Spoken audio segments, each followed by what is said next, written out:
আমারে আনিস আলমগীর, আজকে আনিস আলমগীরের নামটা যেহেতু আপনি বলেছেন কিনা জানি না, 2 বছর আগে আনিস আলমগীর ওখানে আমি একটা কমেন্ট করলাম ওনাকে শাহবাগ লেখা, যে আপনি তো এই শাহবাগী ঘরানার এইটা।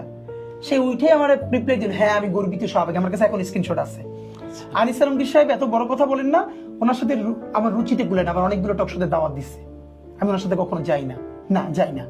ন্যূনতম একটা রুচি রক্ষা করতে হবে আমি বলেছি না, আমি ওনার সাথে যাবো না। উনি আমাকে বলতেছে গর্বিত শাহবাগী উনি। তখন আমাকে জিজ্ঞেস করতেছে আপনি শিবিরের কোন পোস্টের? আমি রিপ্লাই কি দিয়েছিলাম জানেন?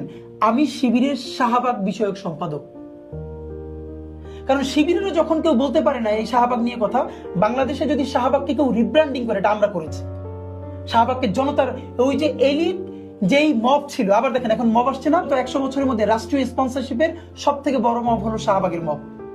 পুরো বিচার ব্যবস্থা ভেঙে দিয়ে মানুষের দেওয়া হয়েছে। এখন এটা যেহেতু বড় লোক করছে, ইংলিশে লিখছে প্ল্যাকার্ড গুলো, হ্যাঁ বিরিয়ানি খাইছে, এটা মব না, এইটা হচ্ছে আন্দোলন, দ্বিতীয় মুক্তিযুদ্ধ। আর দাবি আদায়ে জুলাইয়ের আহতরা যদি কেউ দাঁড়াই যাচ্ছে কোথাও, এটাকে আমি সমর্থন করি না, কিন্তু আমরা কিন্তু কেওয়াসের মধ্য দিয়ে যাচ্ছি। দেশ ভাঙে চুরে যাওয়ার কথা ছিল, সেইটা যায় না আল্লাহর রহমত, সেইটা কিন্তু প্রচুর মব। এগুলো আমাদের এখানকার নেগেটিভ। তো এই জন্য হলো আমরা একটা স্বতন্ত্র রাজনীতি নির্মাণ করেছি আলহামদুলিল্লাহ।